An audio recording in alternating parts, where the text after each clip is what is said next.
Hello and welcome to another video. So today I am in my back garden in the first snow or drizzle of the year, and I've got the Solo Stove, the smokeless fire pit, to review.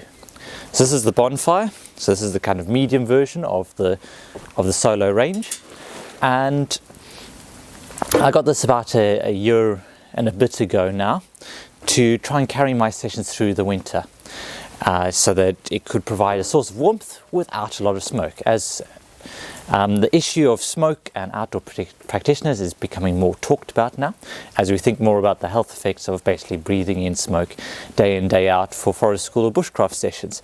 So I decided to give this stove a go, and I've had some ups and downs with it.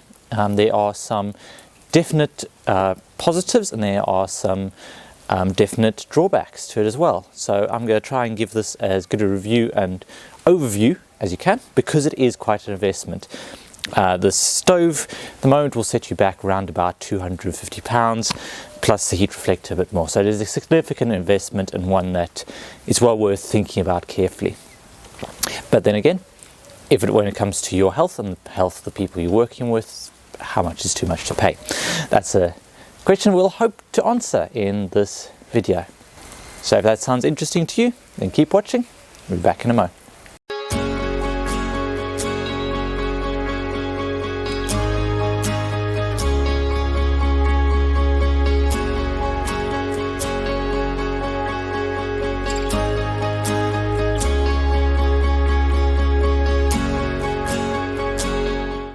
So when you get the basic stove, as I said, this is the Bonfire, so this is the one that's approximately 40 centimeters wide.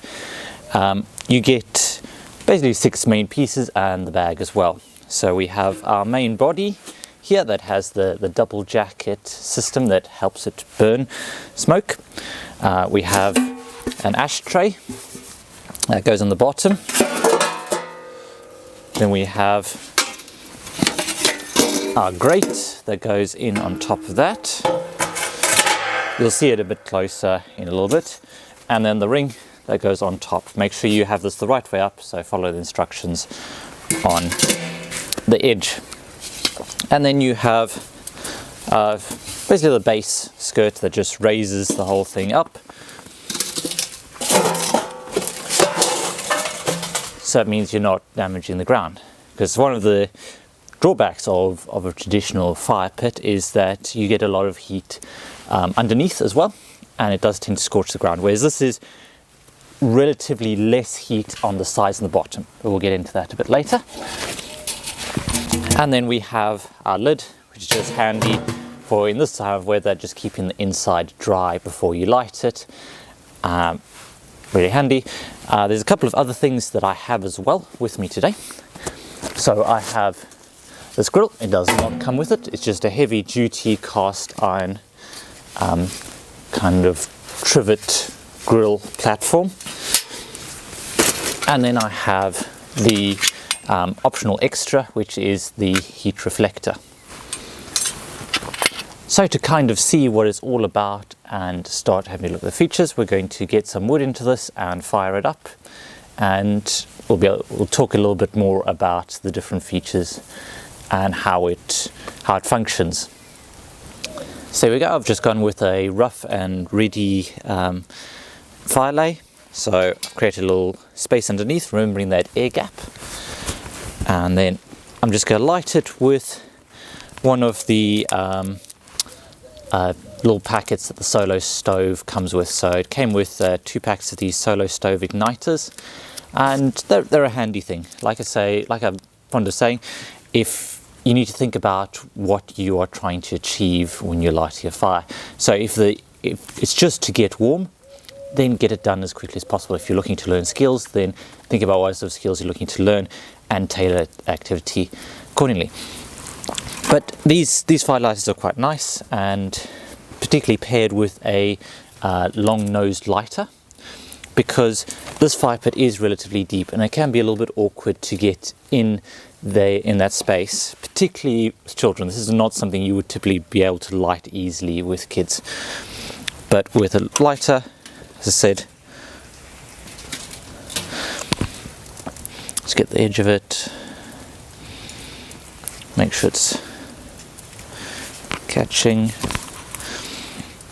Then just going to give a little nudge underneath the kindling. And straight away we can see we have a little bit, few wisps of smoke travelling out there.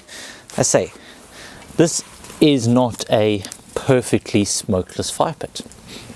So when you initially start burning, until the fire pit heats up properly and gets going, there will be smoke, just the same as with any fire. The way to reduce the amount of smoke is obviously to have drier, less bark, faster burning woods in smaller pieces to start off with, and then that can get going pretty rapidly. The nice thing about this pit and lighting fires in here is that there's very little interference from the wind because of the high sides. So a little bit awkward to get in there, but really nice for getting started. So we're just going to leave that to establish itself.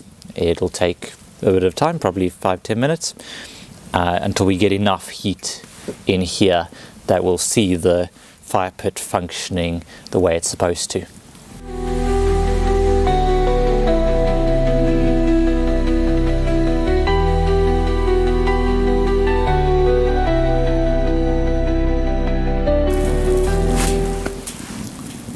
So that has now been burning for about 10 minutes or so. As you can see, we've hit the second stage. If you look at the holes around the rim, you can see that there's little jets that occasionally shoot out from there. And that's how the smokeless part of the portion of the fire pit works. So we have this double jacket around the outside, and air is drawn in from the outside, and it goes up, gets heated, and then you get superheated air jetting out of those little vent holes right at the top.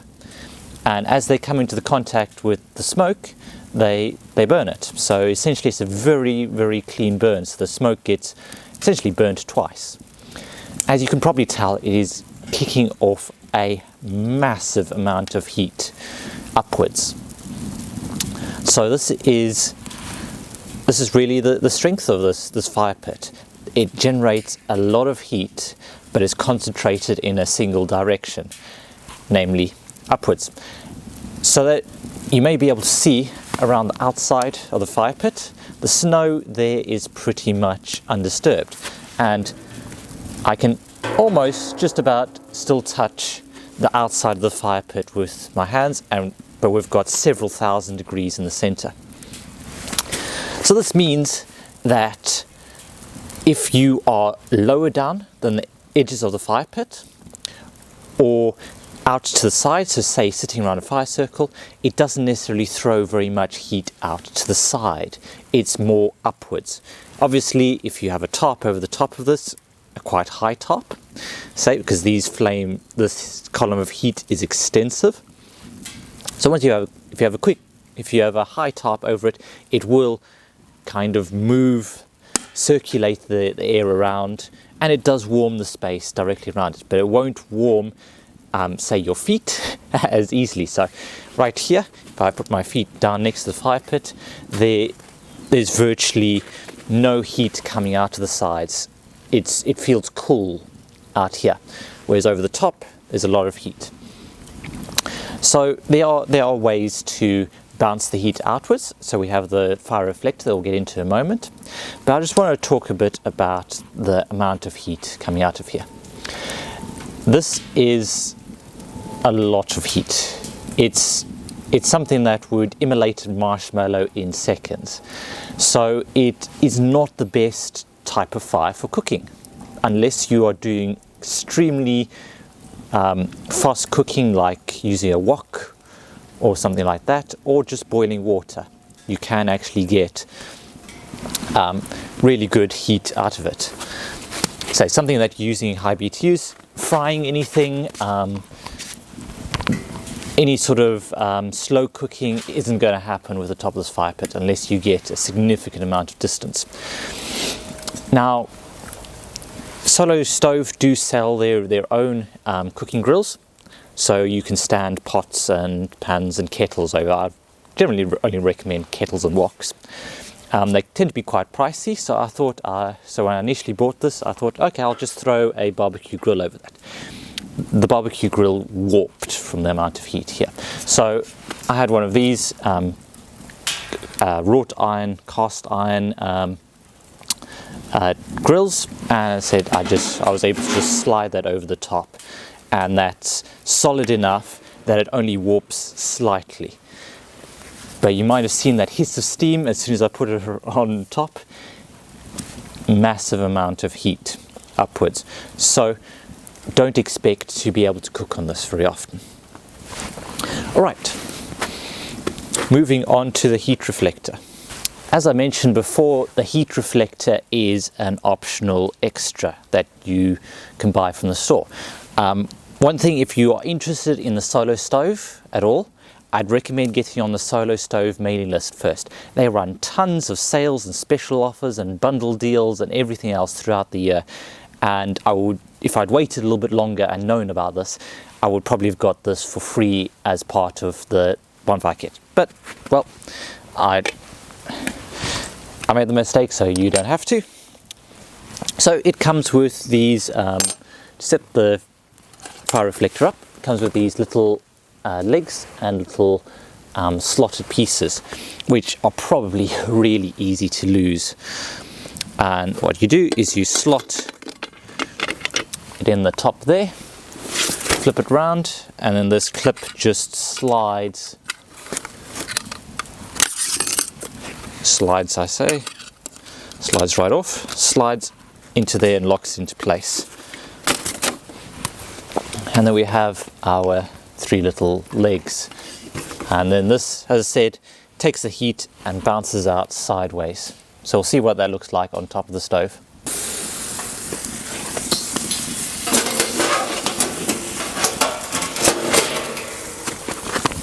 There we go, there's the heat reflector on top. So it just redirects some of that heat out the side. It does help, it does make a difference, and you can also pop a kettle on here and it does get enough heat to be able to boil some water as well. So it's if you're looking to heat a larger area and heat it more, then this is a good accessory to get. I say Solo Stove do tons of accessories, but they do tend to be a bit on the pricey side. So as we start to burn down a little bit lower, we can talk about the kind of the third stage of the fire. So if we think of it, this lighting and maintaining the Solo Stove goes through sort of 4 phases. So we have that initial ignition phase where it's just functioning on the air drawn up from the bottom, and then we hit that second burn phase where it becomes completely smokeless, and then the third phase is when it starts dying down, and we kind of go back to that first phase. And then after that, it starts, once the coals and the heat has died down a lot, it will start smoking again.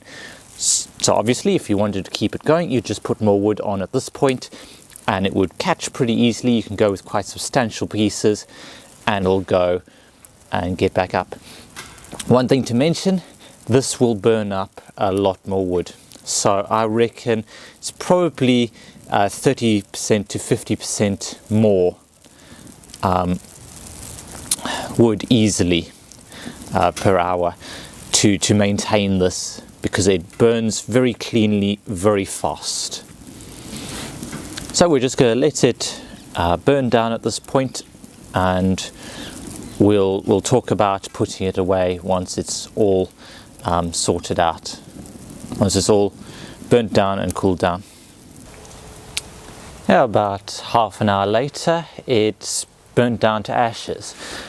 But the thing is, there's still a lot of heat held in the metal here, and that's can be a disadvantage because it tends to hold the heat really well in there, and the inner components will still be really hot a long time after it looks like the fire's gone out.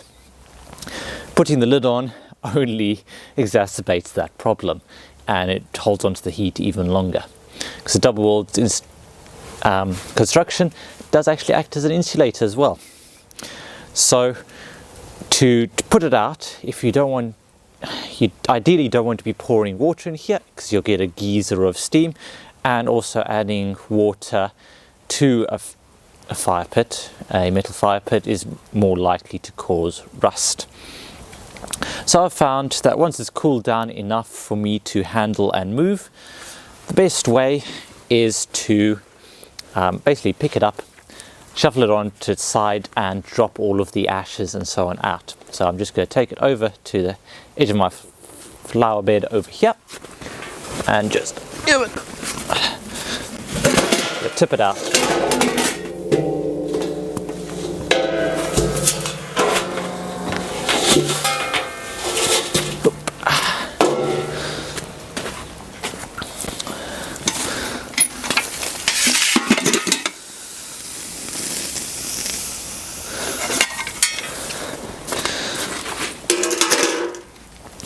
As I say, be really careful of the components. You might be able to see the hiss of steam, see the steam hissing off the top there.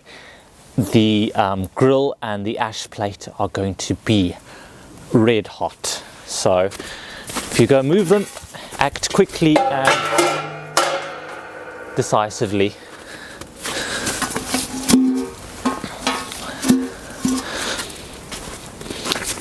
You can then pour water over the ashes. They're outside of the fire pit. They're not going to be a problem. Then you can distribute the ashes and you'll have a clean fire pit. In terms of putting the fire pit away in the bag, I've found in general the best method for me if I'm working on my own is to get the lid on, get all the components inside, and then essentially pop the bag over upside down so you can pull it over the top. If you have two people, you can have one person lift and the other person hold the bag open. It's just one of those things that can be a bit awkward with just one person, so I find just having the whole thing upside down doesn't work too badly. You might get a few ashes in the bottom of the bag, but it's probably the easier way to do that. So to kind of bring it all together, there are a number of pros and cons to that. On the one side, you have limited heat coming out of the side, a lot of heat coming out of the top. Fantastic for boiling water, for creating atmosphere, and for having a smoke-free fire. So if people are sensitive, have sensitive eyes or skin or whatever to smoke, or you just don't want to be inhaling a lot of smoke, then that's fantastic. If you're trying to heat a large area, not so great. Fire deflector does help, but not necessarily. It is quite a hefty and pricey piece of equipment. So as I said, this is the Bonfire. I think you have the Yukon, which is even bigger, and then you have the Ranger, which is smaller, and then you have some little ones that are really quite nice. I'd recommend checking those out for kind of a small brew kit type thing, or just to have a decoration on a table like that. I don't know whether I would go for the Bonfire again. If I had to choose again, I'd probably go for the smaller Ranger, just because it's slightly more portable. I definitely wouldn't go as big as the Yukon unless I had a permanent site where the fire pit would live and I'd just have to wheel it out. As it stands, this can fit into the back of a standard garden cart, the kind that most forest school leaders use. And it works exceptionally well for that. So it can be carried around. Said really good smokeless, not a lot of heat out the sides. So I'm reclassifying this. So originally I bought it to be able to keep fires going during the winter, ideally most of the time smokeless. But I find I just get a lot more heat in the areas that matter when I use a standard fire pit, because it moves more of that heat out down the sides, so it warms people's toes and legs and not just the upper bodies, because it tends to be toes and legs that tend the coldest in the winter months. So I'm going to be using this more during the during the summertime. So when we want to have a fire for atmosphere, say if there's a talking circle late at night, or we're just gathering, we just want a gathering place, we could maybe toast some marshmallows. Like I say, you have to be really careful. The marshmallows go in no time. And as I said, it is an investment. So whether it works for you or not, that is a decision that only really you can make. But hopefully I've given you a bit of an idea of the pros and cons and why you might want to consider buying a Solo stove.